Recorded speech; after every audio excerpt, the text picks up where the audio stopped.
Are you ready to activate your Buddha fractal?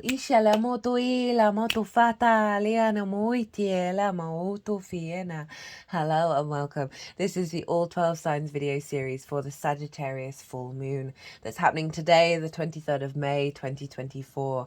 Big, beautiful, the best full moon of the year. To be honest, I work with 6-month cycles, so the messages that come through in the readings are about the energy download that's happening at the lunation that will then unfold over this next 6 months.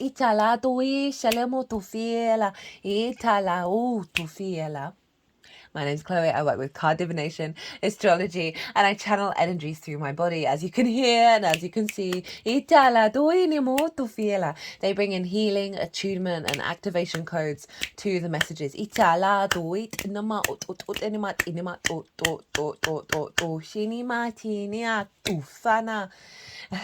To the readings. So this is a big full Sagittarius full moon. For those of you who know your natal chart and you know, I really recommend checking out the sign that falls in the first house first. This is your rising sign where your ascendant is. I read the signs as if they're in the first house. So the astrology will link in closest with that. However, it doesn't invalidate you looking at any other part of your chart. Just look to whatever other sign there is. Look to where it falls in your chart. Look to the house that it's in, the themes of that house, and whatever else you've got going on in that sign. Apply all of that meaning to the messages that come through as if it's the rising sign, because it will be as if that sign has now moved to the first house, but with all of the meaning of your natal chart. So you can look at all the areas of your chart if you want. Of how this lunation is affecting it. I will be reading for Taurus with this video, so let us begin. Taurus rising. How are you doing, Taurus? So I cut the deck a couple of times before starting your reading. I got the Hermit, the Seven of Cups, I apologize, the Knight of Pentacles, and the Sun.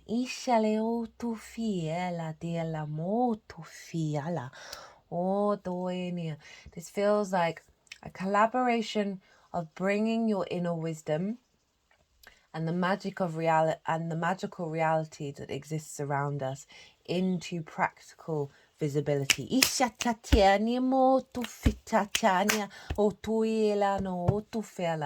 New viewers, if you didn't quite catch the introduction, I channel multi-dimensional energies through my being, both in the form of physical and vocal light language. They bring in healing and activation and attunement codes.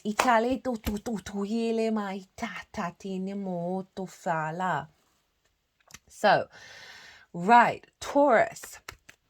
This big Sagittarius moon is in conjunct your Taurus energy.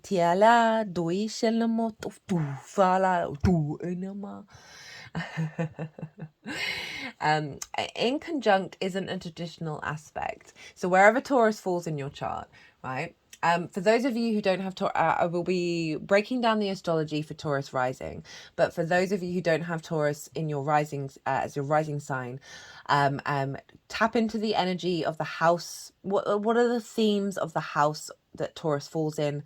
What's going on in the sign of Taurus? Apply all of that to what's coming through, because it will be as if that Taurus energy of your natal chart has now moved to the first house. So what comes through for the Taurus rising will still be relevant. You just got to add on your natal chart meaning on top of it. Now, wherever Taurus falls in your chart, Sagittarius is in conjunct it. And in conjunct is not a traditional aspect. It's like herding cats, basically. So Taurus, you're fixed earth and yin in nature. Sagittarius is mutable fire and yang in nature. So there's 6 energies who don't quite understand one another or aren't familiar with one another. And it takes a little bit of time and energy and work and dedication to an awareness that you're working with. Like, as I said, herding cats, bringing all this energy together. But once you realize, okay, there's a reason why there's a little bit of miscommunication, some frustrations, or not quite working out that once you realize, oh, now I get to play with 6 energies.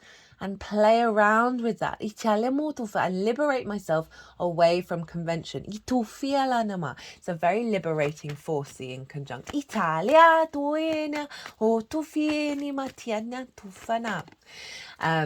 So we have a very sort of a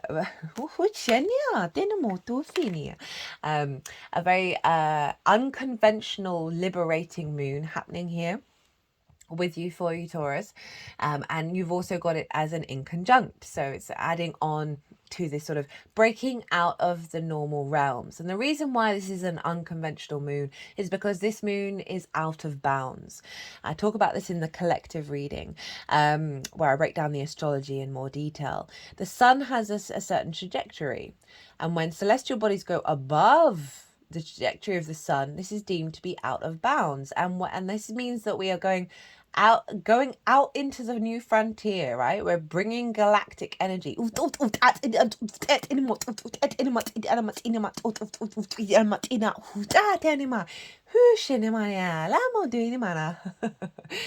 was a drawing in that energy and then bringing it and smoothing it into a flow into the 3D realm right there. That this moon is very out of bounds, really out of bounds. There's varying degrees of out of bounds, and this one is really far out.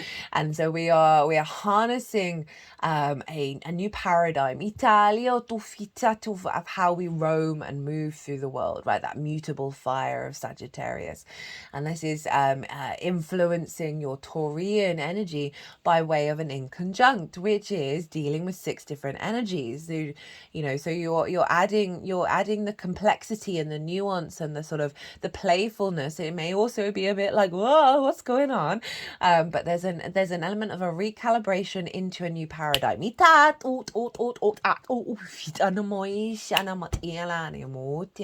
that's coming through with this moon.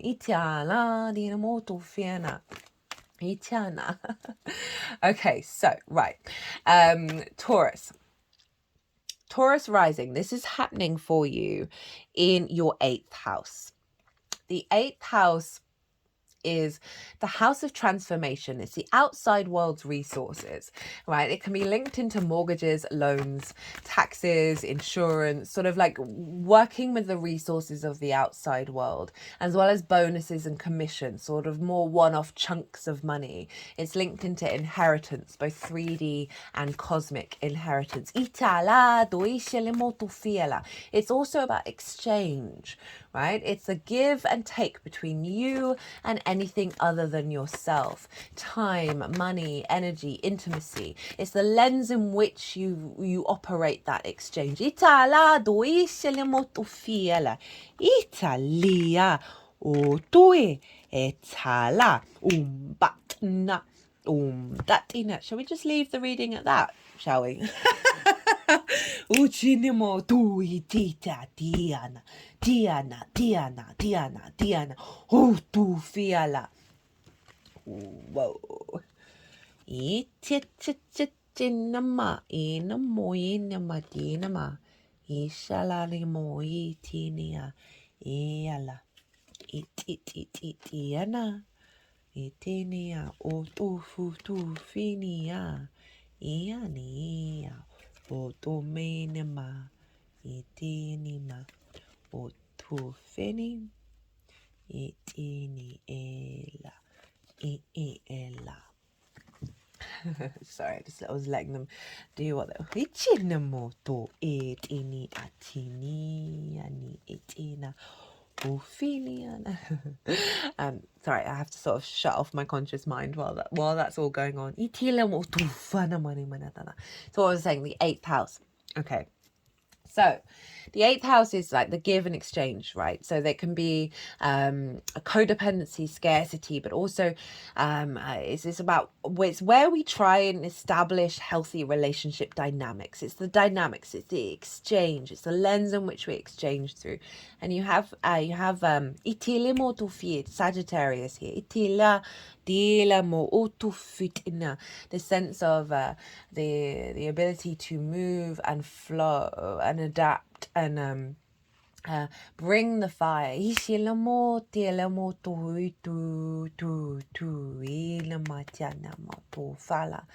In this house. It's a very magical house. Edgar Cayce, a very famous psychic, had a stellium. Had a stellium in the 8th house because he was able to utilize the resources from the multidimensional sphere, right? So it's not just on the material plane. It's like, it's how you work with those resources, right? It's the dynamic of it.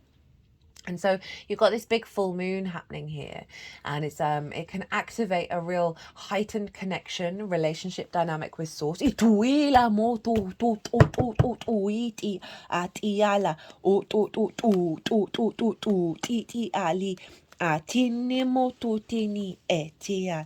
Ufanana utini miatini ati ele o itin tin tin tin tin tin tin o yena etiala o enena etiala o to tum matianiana niama o tu fiela.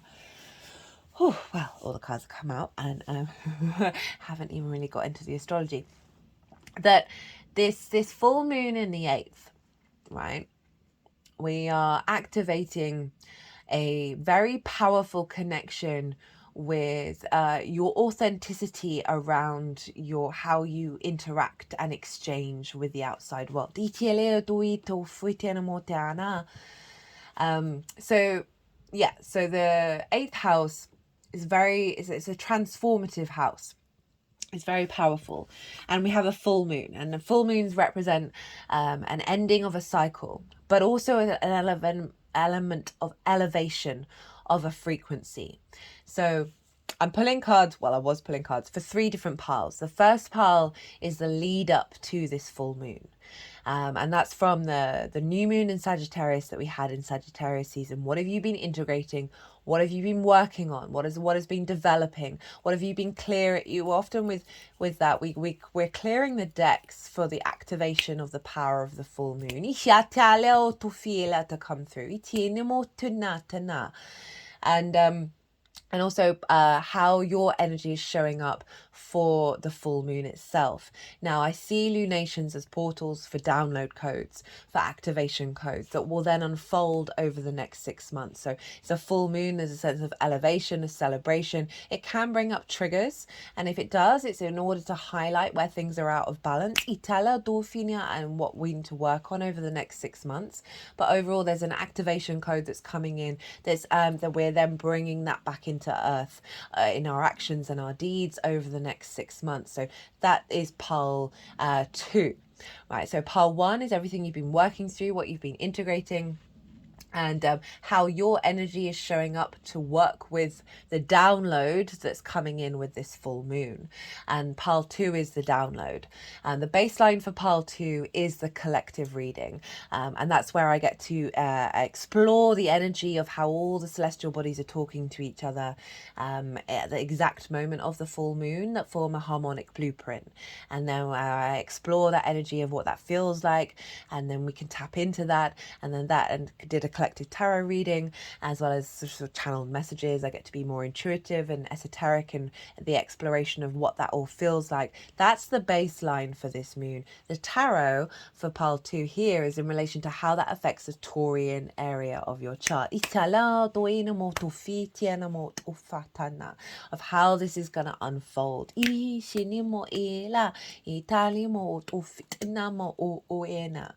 Pile 3 is how this energy is going to manifest moving forward. So we're exploring what that energy feels like, so you can then tap into your intuition of how do you want to then, or from your I am, explore that in your own incarnation.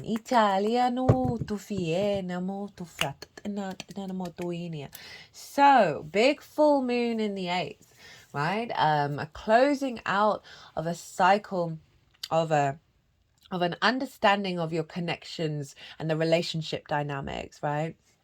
and how you ebb and flow with the other, right? The give and the exchange. This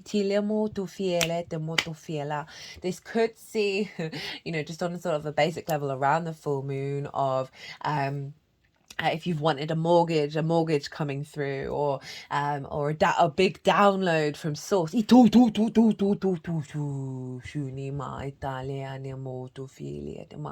or a closing out of a cycle of a relationship you may have been in that has been an imbalance in the relationship dynamics. It may be the end of a project where you get a big bonus coming. Those sorts of things can show up around the full moon in the 8th house. But the energy download that's going to be coming in is going to be integrating a higher level of relationship dynamics. Your understanding of the ebb and flow of resources around you, with the exchange between you and anything other than yourself, in a way that is in is a really grounded harmony, balance. And that's because the astrology is quite wild. Okay, Taurus. So the major aspect that's going on is with Pluto. Pluto's over in the sign of Aquarius, and Aquarius for you is in your 10th house of your life purpose, your career, your visibility, your reputation, how the big outside world sees you, right? Career doesn't have to be your life purpose, right? It can facilitate it, but it can play a role. Now Pluto is at 2 degrees. The sun and the moon will be at 2 degrees at the exact moment of this download. So Pluto, I've done a Pluto and Aquarius transit series. If you haven't caught it, it's its own playlist. There's loads of playlists of transits that are still live, that are still influencing everything, the undulating weaving of tapestry of energy that we're working with at the moment. And Pluto up there is retrograde at the moment in your 10th house.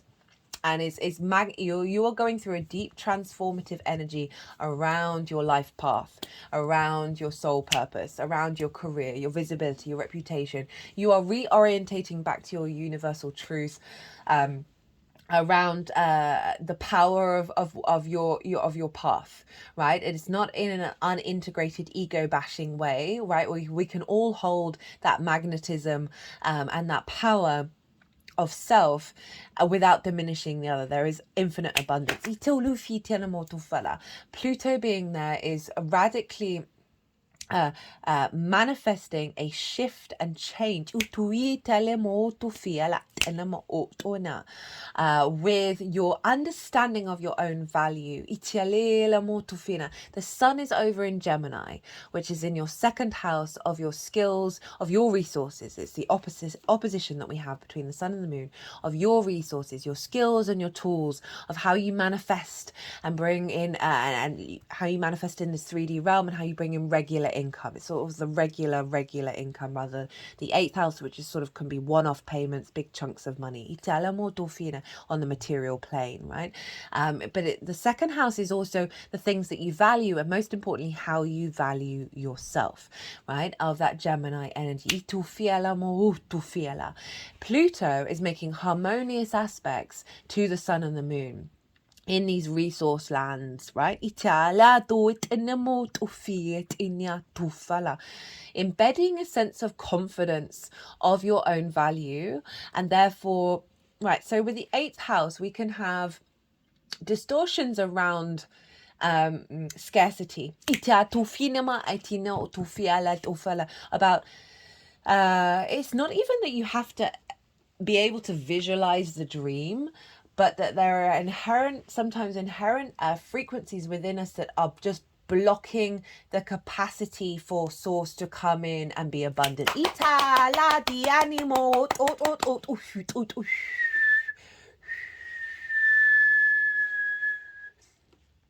Right, Pluto is harmonizing. It's trining the sun. A trine is an aspect of Jupiter, and Jupiter and a trine is a free-flowing energy, like fellow air signs. So it's a very the vision and the clarity around your value, around your skills, around your tools. Pluto is magnetizing in its retrograde phase of an inner confidence within your path.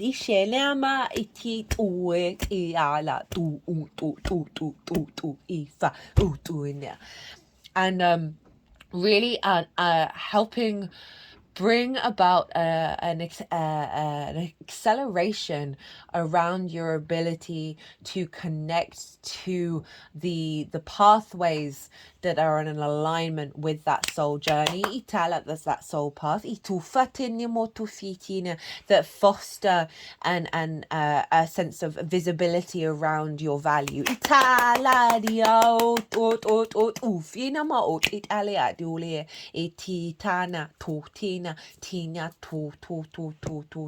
You're finding a real deep wisdom around of how to work with the outside world in regards to your path. It's sextiling the moon.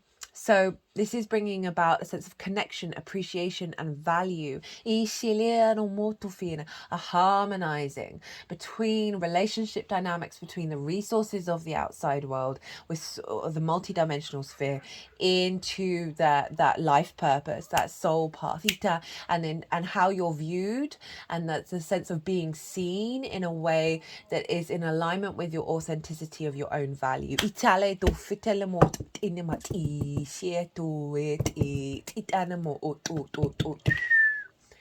a very it's a beautiful energy, but it's powerful. It's incredibly powerful. And not only that, right? So that's the major aspect. There's more going on, which I talk about in the collective reading. So go check that out if you want a deeper understanding, because there's lots of other stuff going on that will add on the layers of nuance of the embodiment of this energy. But let's go to rulership, because whatever's going on with the ruler of a sign is influencing the sign that it rules. So who rules Sagittarius? Well, who rules the moon? It's Jupiter. Jupiter rules Sagittarius. Where's Jupiter? Jupiter's in your sign, Taurus. Who rules the sun? The sun is in Gemini. Oh, that'll be Mercury. Where's Mercury? Oh, I don't know. Should I look over? Oh, happens to be over in Taurus. Who else is hanging out in Taurus right now? Oh, well, Uranus and Venus. Your ruler, Taurus. There's a party going on in Taurus right now. So even though this is a yang energy moon, right? I felt that I've been very much like swaying. My hips have been swaying with every reading. Very wiggly, very moving. But there's like a flow and a solidity to it, and this is the earth energy that's coming through from the Venusian Taurus vibes, because the rulers of the luminaries are in your sign, and the ruler of your sign is in her own kingdom. So Venus inherently is the top dog of the energy transfer of this moon. So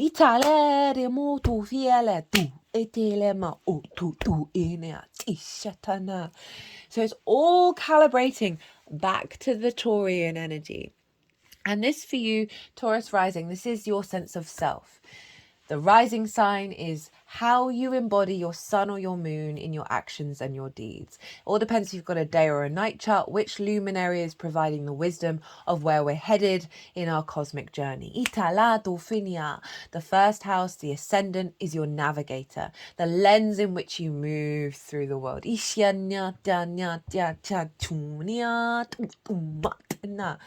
There's a real sense of your body, your character, your sense of self. It's often how other people see you, because they see those actions rather than what might be going on behind the scenes. Now, all of this energy around a elevation of authenticity of self, right? In how you engage in dynamics with the outside world. An elevation of expansion of, so this moon is out of bounds.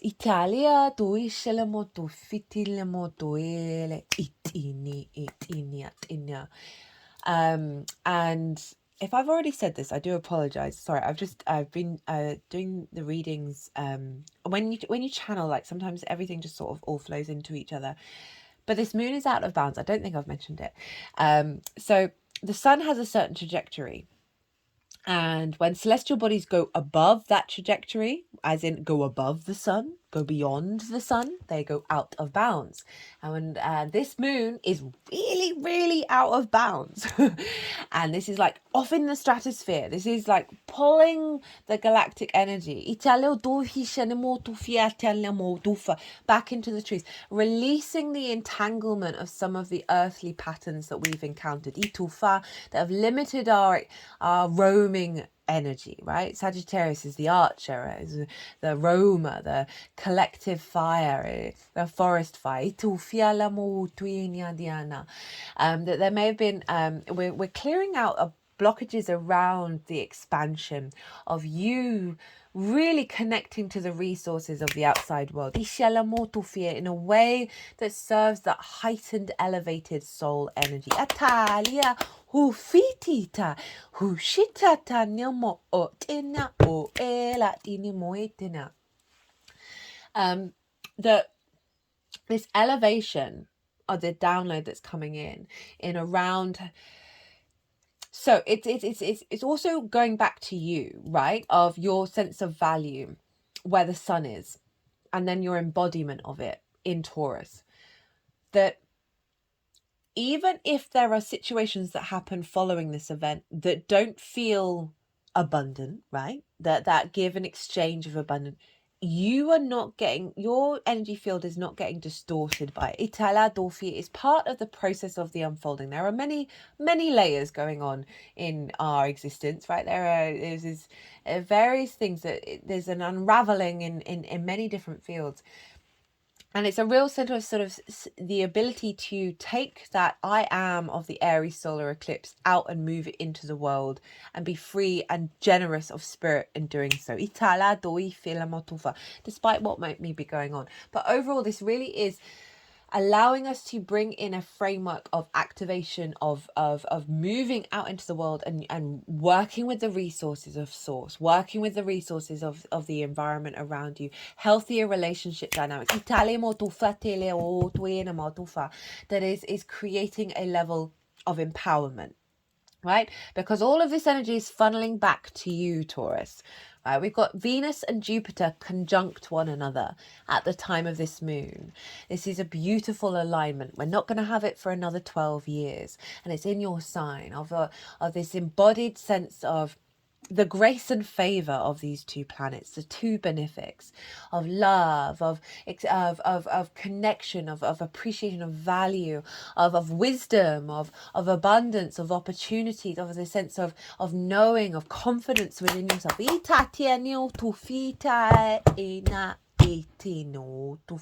And this is imprinting in you over the next 6 months. It's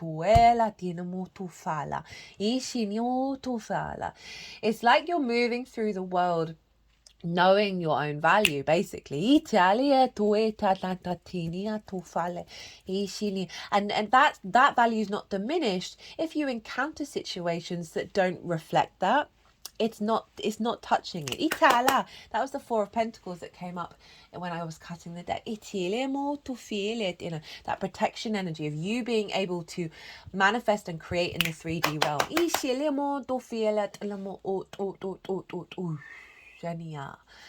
Now, Jupiter and Venus, the two benefics, are sextiling Neptune over in the sign of Pisces.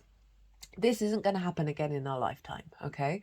And so this is in your 11th house of hopes and dreams, friends, groups and alliances, and reaping the benefits from your 10th house.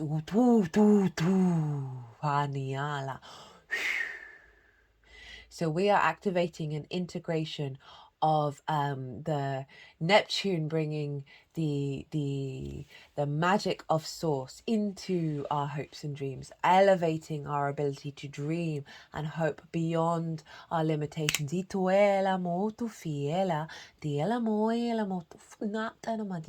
Receptivity with friends, groups and alliances of your embodiment, right? Because that Jupiter, Venus, Uranus, Mercury, all in your first house. There's a powerhouse of you feeling very embodied right now. And this is integrating and downloading into your vessel. Of the strength of your capacity to find the joy and expression in your body, in the way that you move in the 3D realm. And this is feeding into bringing a connection to groups and alliances. So this could see an expansion around the way that you work, maybe taking what you do out into bigger groups. Receiving more connections. This could be soul family. Coming in. Reaping the benefits from your 10th house. Tu shinima dinima tu finima etinima tina otana of that's strengthening your path, strengthening your navigator. Itela dinamo tu fi shini tu itinia tu fala. Really embodied confidence. Itufa as you move through your path. Ela maya la ela.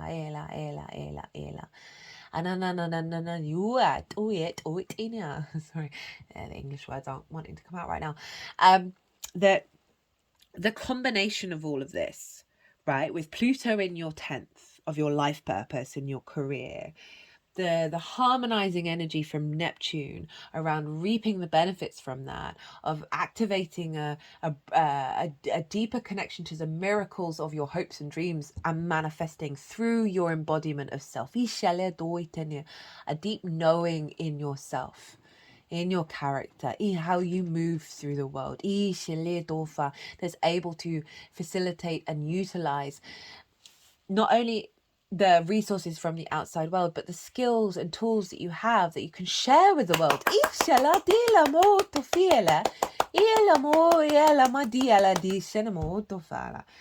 Very, very powerful stuff. Right, okay. I could keep on talking. So, look to where your sun and your moon are in your natal chart.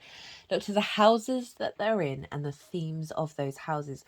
Those themes are likely to play a role in what's coming up around the full moon, as well as integrating into how this is all going to unfold, because wherever your luminaries are in your natal chart, they're always getting dinged, and therefore the houses that they're in and the themes of those houses are always getting activated with the lunation cycle. So it's a very easy way of connecting personally to this general reading, and if you add that on top of it, if you would like to deep dive even further, my website is in the description box. Send me a line, we can tap into your natal chart in regards to this transit and see what's unfolding.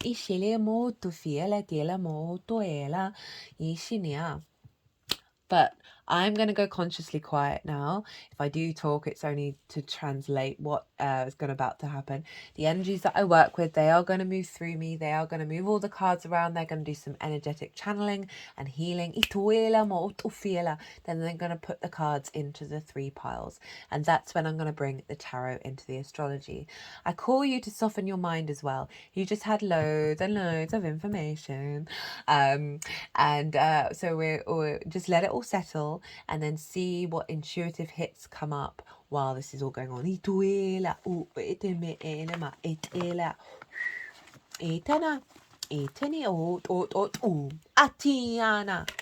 was the first card out. Italiana.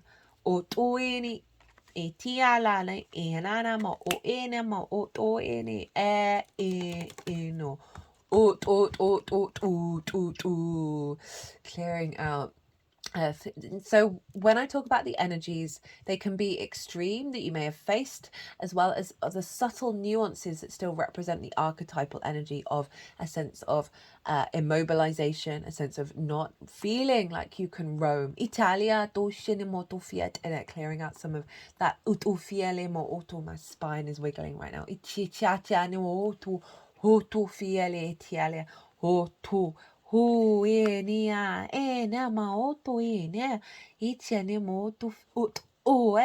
got some pain in my back. Itiala, ituela, E tu tu tu tu tinia tinia tina tina. Oh tu tu tu tu tu tu tu. There's been an element of sort of smokes and mirrors that I think you've been aware of, that I mean, I've been feeling this with a lot of the signs of, like, we're all collectively aware of what's around the corner. But we're still having to deal with the illusions.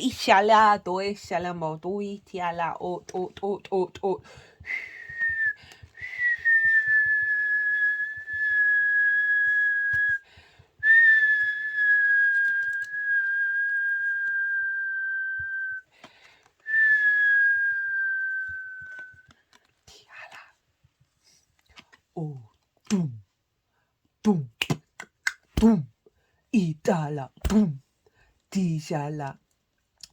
So I've got 3 main guides that I channel that work with me at the moment, and that one is about is a masculine yang energy, and it's about Earth's manifestation, ituela, and protection. Utuela ma tinia, ishela, diala, diala, diala, uiana, diana. Ichitinia, tonia, tinia.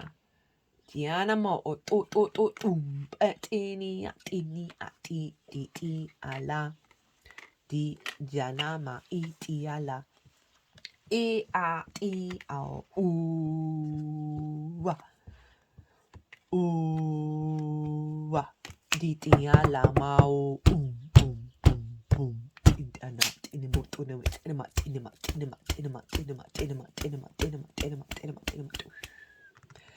Itialius. Dishetu fanina nema. Itinama utu. Itilama isinema. Inema tina. Itinea. Shinema.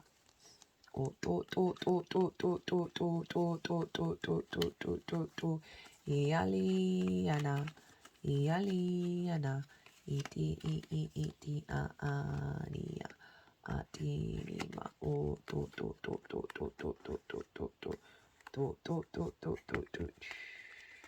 iana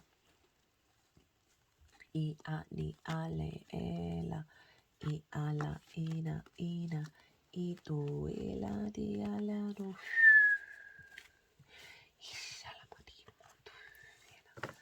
I ani o tiele iti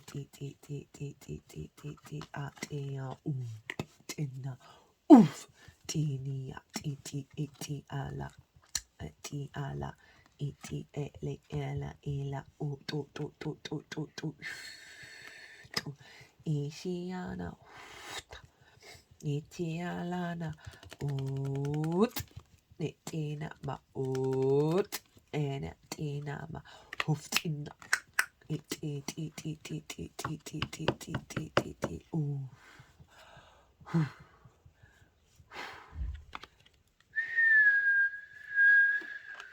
Dea tinia tia tinima tia tinima.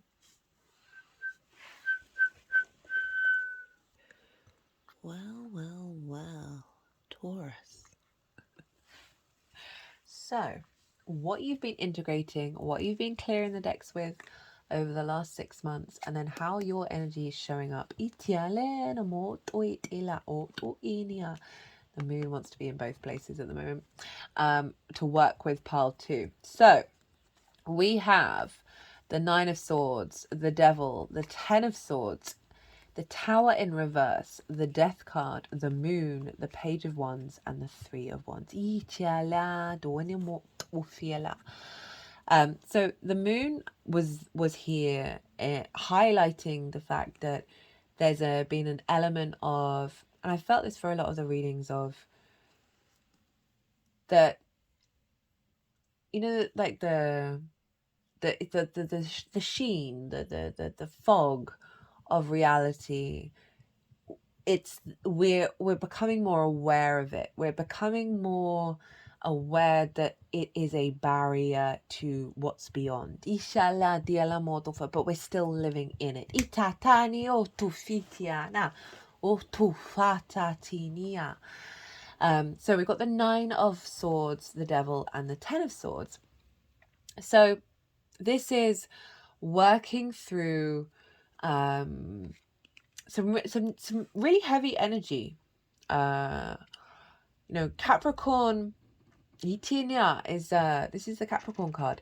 This is your perspectives, your 9th house of how you see yourself in the world. And the reason why I'm bringing it up is because it feels like that's had an imprint on how your relationship dynamics of the 8th have kind of fallen into disrepair. Because the 9 of Swords, this is about fear and worry, anxiety. This is about worrying about things that are actually fundamentally beyond our control, right? So this can be about, say you've got a big business deal and you need this resource and that resource in order to keep going, and you're worrying about whether it's going to come through or not, but there's nothing you can do about it.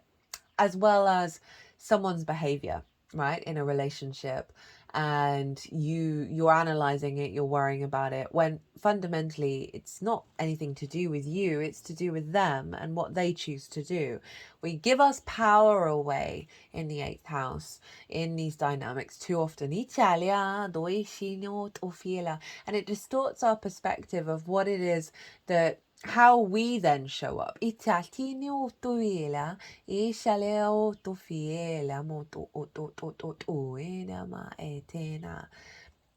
with that 9 of Swords, the Devil, and the 10 of Swords, it's like you've gone through a process, like a deep shamanic understanding of the awareness, the observation of certain constructs within self that have been reflected out in the external world, however that shows up in your relationship dynamics, in the ebb and flow between you and the universe, that there's something that has inherently had a power over you, which in my opinion you signed up for, by the way. Our souls signed up for all of these challenges. And that there has been collectively just this acknowledgement of we are now shifting into a new frequency, and because of that we then become aware of the old paradigm. It's like, as I said, we're aware of the illusion, we're aware of the fog, but we're still in it, even though we know that there's something more real beyond it, right? More tangible. So this is highlighting this restriction around resources, around healthy relationship dynamics that you have with the outside world. And again, this is a frequency lens, right? So this can be extremes that have happened in your life, or there are the nuances when things are going well that you're still seeing this archetypal energy show up in the smaller things, and you're like, okay, there's something energetically there that still needs to be untangled and in flow. It's not about being petty, it's just about being able to see how we can see the bigger journeys reflected in every little moment. All depends on your life and your cycle and your chart. But there's a heaviness here. You look at all of that, of the dark energy, that it's as if that light of Sagittarius has been blocked. And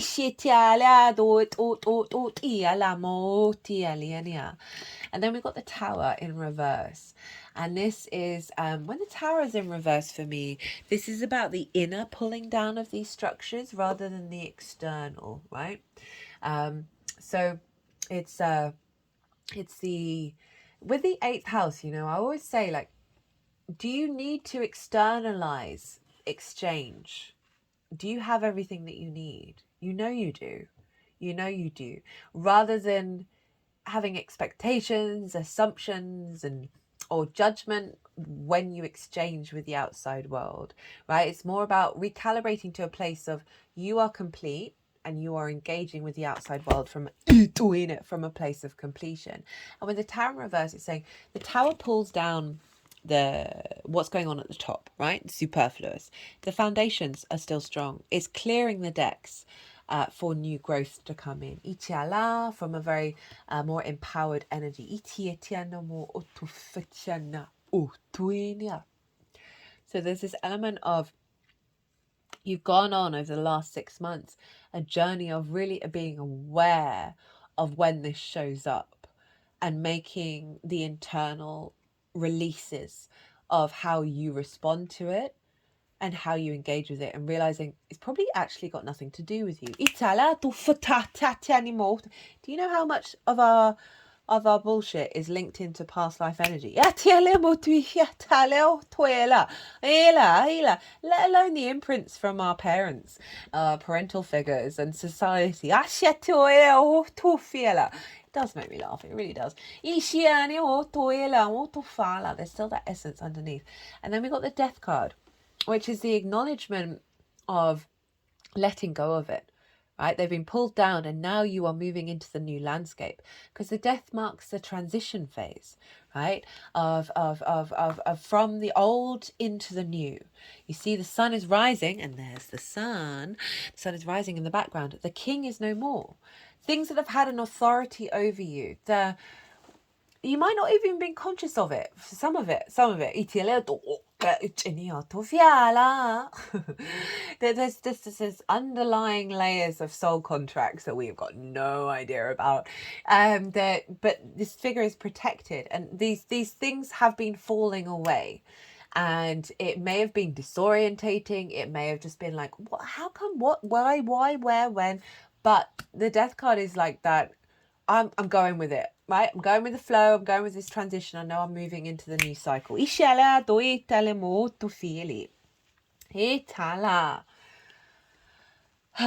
Death to old relationship dynamics that have you in cycles of anxiety, oppression, and immobilization. Like, if we can sum it up in that way, in terms of one-to-one relationships. That could be your relationship with source as well. And then your energy. Okay, so I did say that the moon, I feel like the moon wants to be in 3 places in this pile. One, highlighting the illusion of it all, and the other is the sensitivity of the process that you've gone through, of allowing it just to undulate through you, the tapping into your intuition, tapping into your sort of psychic senses, and just letting it roll through. This is Pisces energy.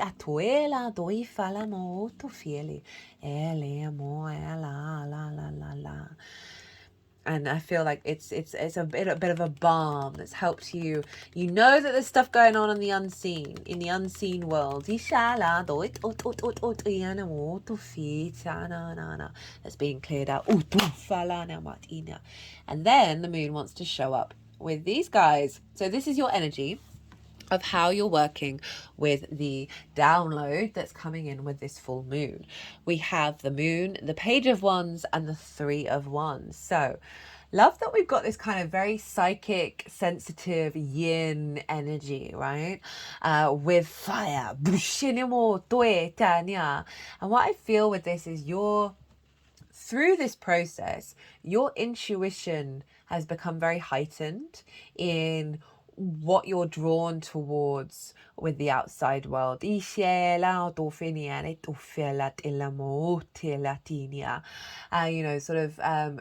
more in tune to those who collaborate with as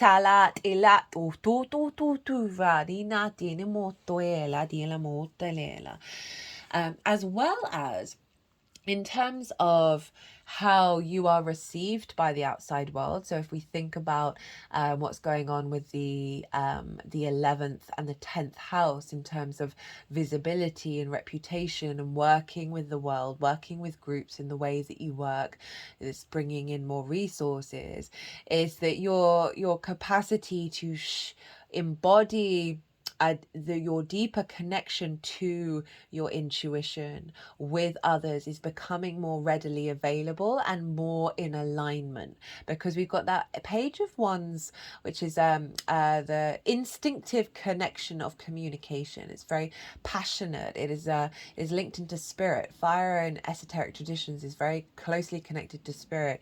That your capacity to communicate from the unseen. There, just got my hands over the back of my head.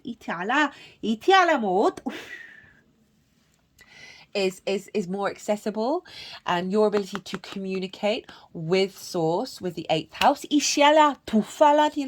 and to receive the messages via your intuition, as well as sharing that with other people. I can really see that.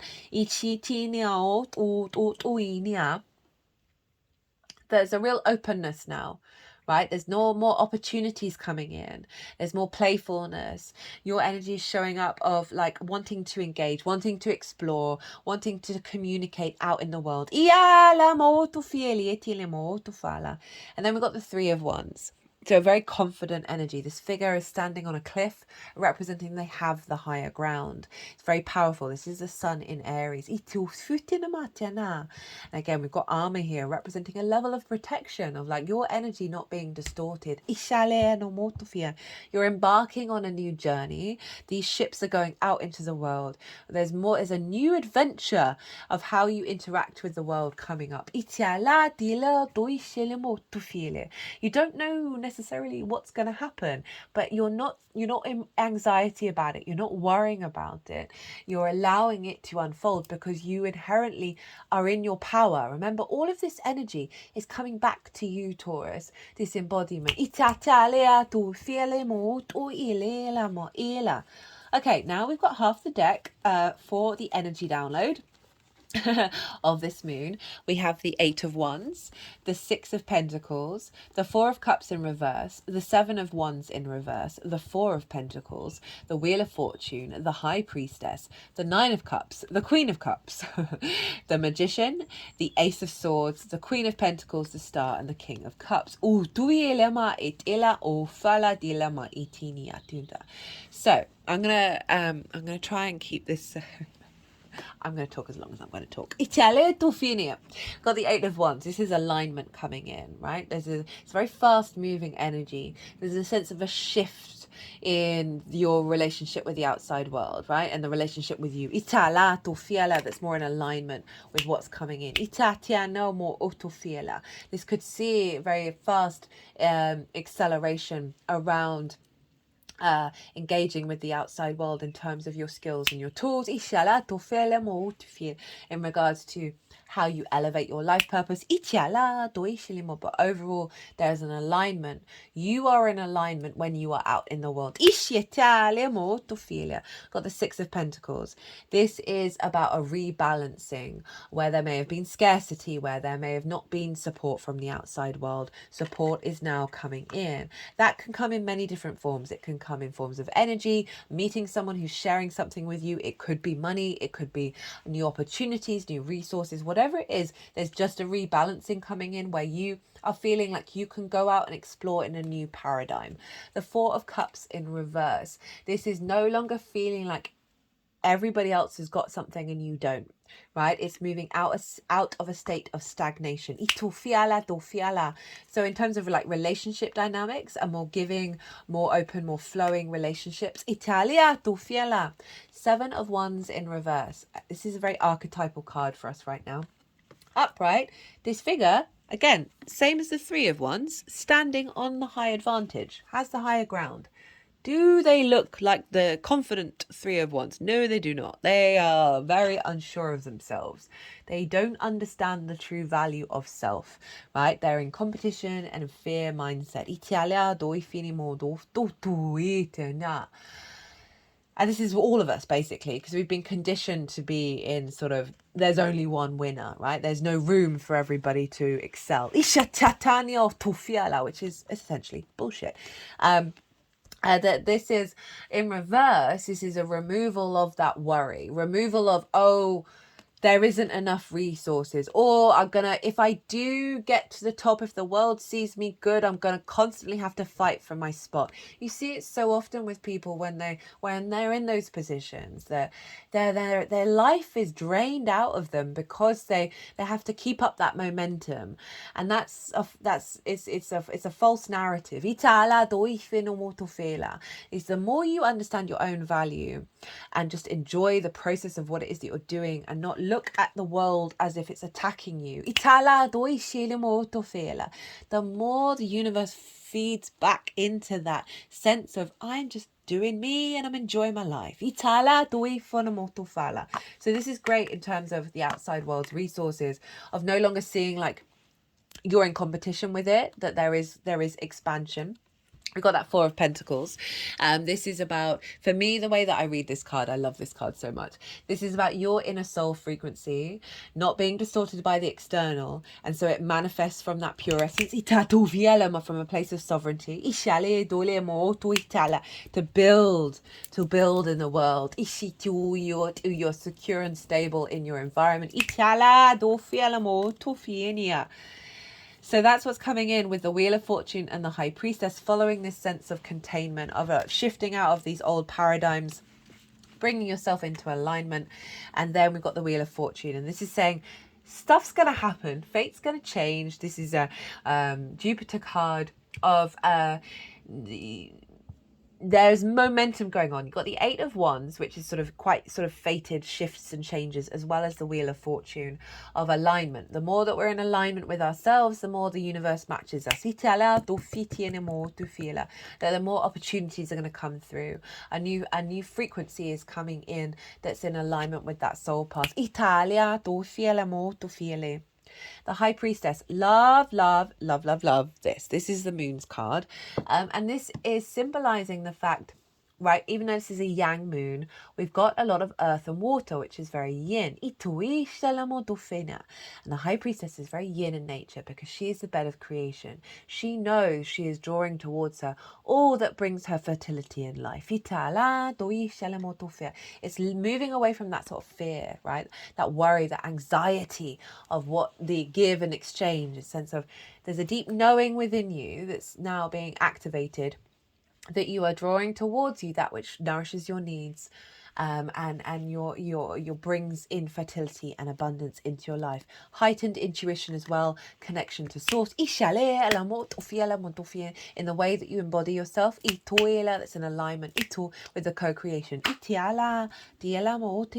Nine of Cups, feeling good as you go out about in the world. Feeling very satisfied, feeling grateful, feeling abundant. Not the scarcity, not the fighting, the worry, the anxiety. It's also the wish fulfillment card. So there's an element of what's coming through with this cycle of the unfolding of the wishes, right? Remember Neptune over in the 11th house of hopes and dreams.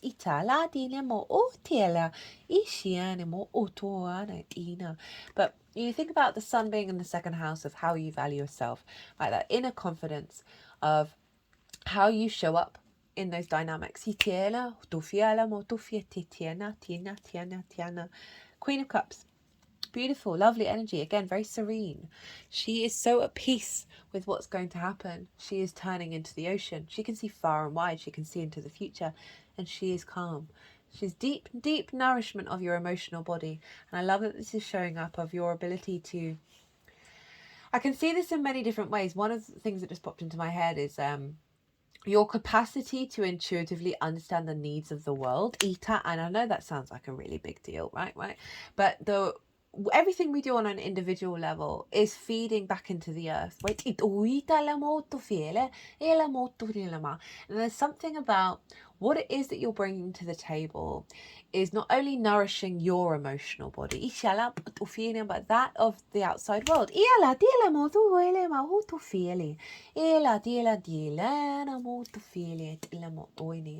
And there's a real cultivation of your intuition showing up here, which is saying like this is activating the ability to be able to weave and ebb and flow in the outside world and find your way that brings you nourishment. We have the Magician. This is pretty powerful. This is Mercury, who's in your sign right now, I love this with the 8th, because the 8th house is, if you've got stuff going on in the 8th, you're able to sort of utilize the resources from the outside world in certain ways. And the Magician showing up is saying you have more, you're going to have more resources at your fingertips in order to manifest in the world. That can be on a multi-dimensional level, Italia, as well as on the 3D.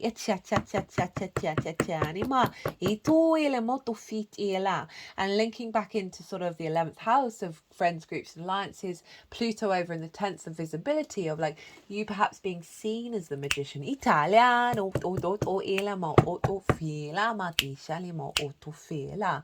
terms of your skills and your resources, of how you're working with the world and how the world sees you. We've got the vision and clarity of the Ace of Swords, along with the Queen of Pentacles.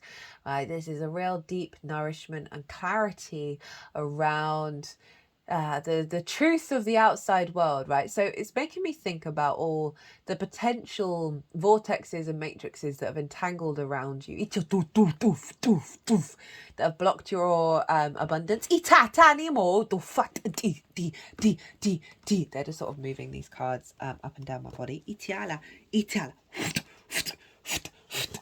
That's been cleared out, or it's a stage of it being cleared out. I mean, there's always little tendrils, isn't there, sometimes? But generally just having the right. So this is a very canny queen. She's really good at giving advice. She's very capable of bringing abundance into the 3D world and nurturing it and nourishing it. Give the Queen of Pentacles 5 carrots. Come back in 2 weeks. She'll have a whole row of, she will have created more abundance from it, right? It's the making something from well, I don't know what I'm trying to say. I think you understand what I hope you understand what I'm trying to say. Of rather than just eating all the carrots, she's utilized it and made it bigger and bigger and bigger. This is the vision and clarity to do that with the resources that come your way. And also like a canny awareness of where to find what it is that you need.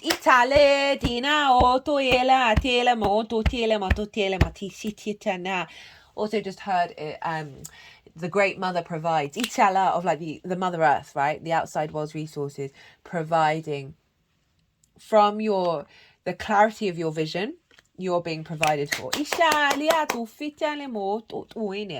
then have the Star and the King of Cups. Now, the Star, okay, the first thing that just pops into my head, and I always try and go with the first reference that comes up, and this is your visibility as a star. And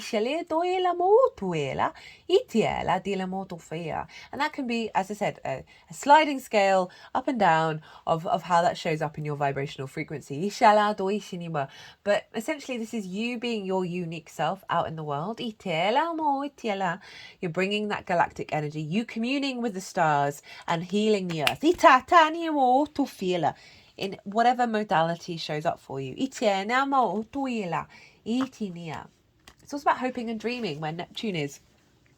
So it's activating a cycle of your unique authenticity and how it's received by the world. And you're not I mean, there's a repeating cards here of like sort of protected energy, that you're not diminishing your energy when you go out in the world, and in fact it's radiating. For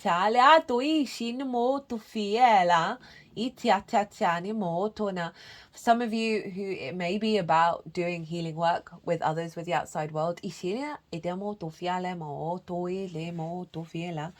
then the King of Cups, right? So we've got the King and Queen of Cups showing up in the 8th house, even though you've got Sagittarius there. This is about your relationship dynamic with Source on some level, of your intuition and your connection to the resources of Source and bringing it into the 3D realm.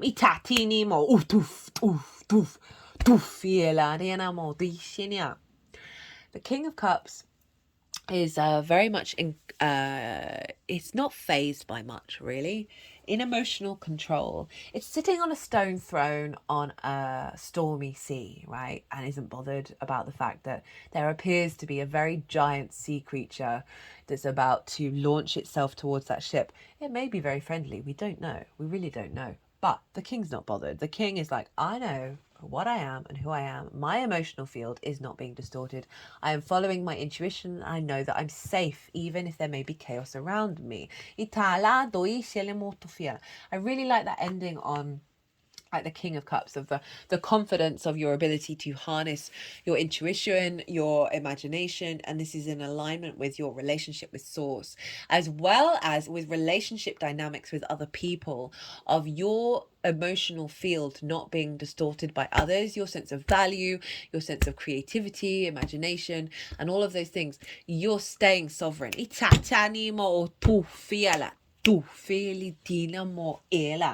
got the Judgment card with the World. So the world is opening up. There's an ascension and a resurrection, an acceleration of your understanding of your reality and the world around you and how it responds to you. So, whereas we had all of the deck here, we've got only 4 cards for how this is manifesting moving forwards. But really, do we want any more cards than this? We've got the 10 of Cups, the 10 of Pentacles, the 3 of Cups, and the Sun.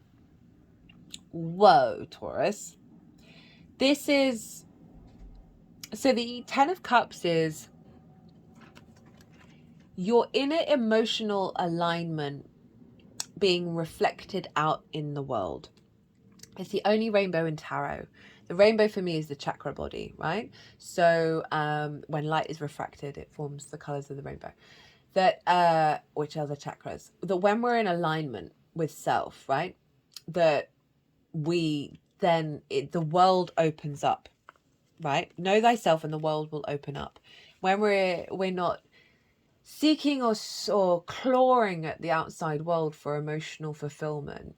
When we understand that we are abundant in our emotional field, in our mental field, our spiritual field, and our physical body, then the world starts matching us with that.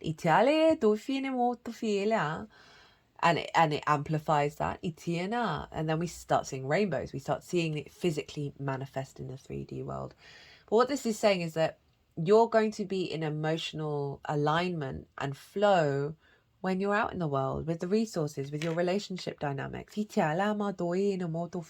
However that shows up for you, right? This could be about a marriage, right? This could be about commitment, the happily ever after. It also could just be your career, your friends, your desire to go out and roam and explore the world and see what it has to offer. All the multitude of possibilities of a life that we can have.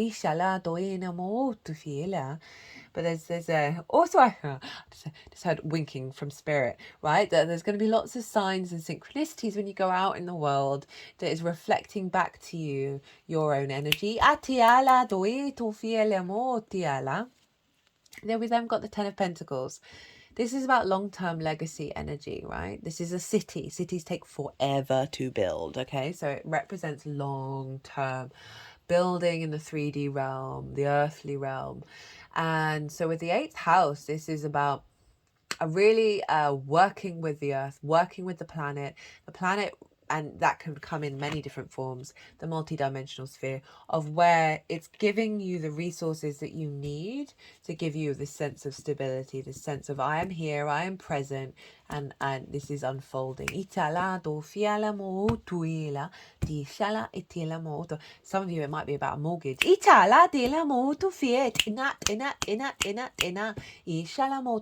having a property or whatever it is. You get that, or a bonus or a big inheritance.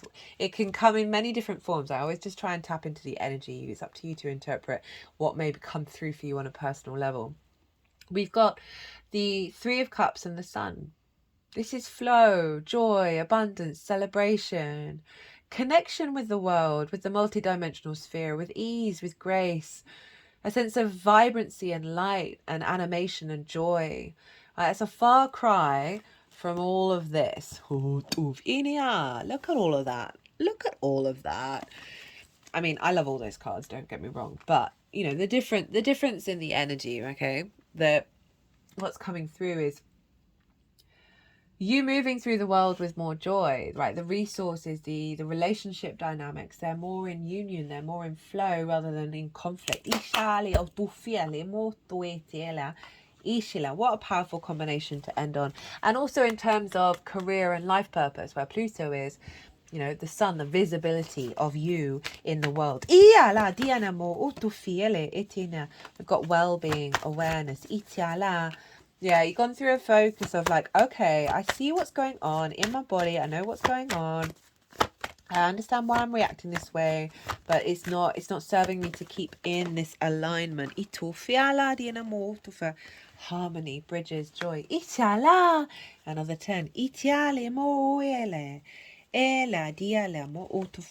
Got the Hanged Man, crossroads, transition, turning points, decisions.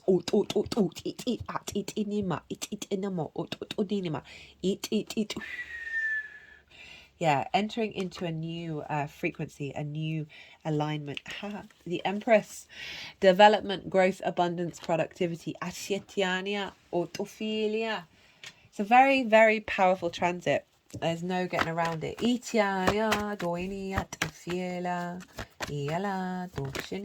Jupiter's going to be moving into follow your dreams, and also compassion for what's happened and why. Don't hold any onto any resentment or regretment or regretment. That's not a word. Love. Love equals health. Have pride in yourself as you go out into the world. Music. Tap into your own frequency and let it shine out in the world. Right, Taurus, I'm going to leave it at that. You're not the longest. You're not far off. 11, as I say that. As I look at the time even. Taurus, thank you for holding this space for me, for doing this. That was a lot of fun. I enjoyed that reading a lot. Very powerful energy was coming through. It's very, very, very strong energy coming up. I'm not surprised.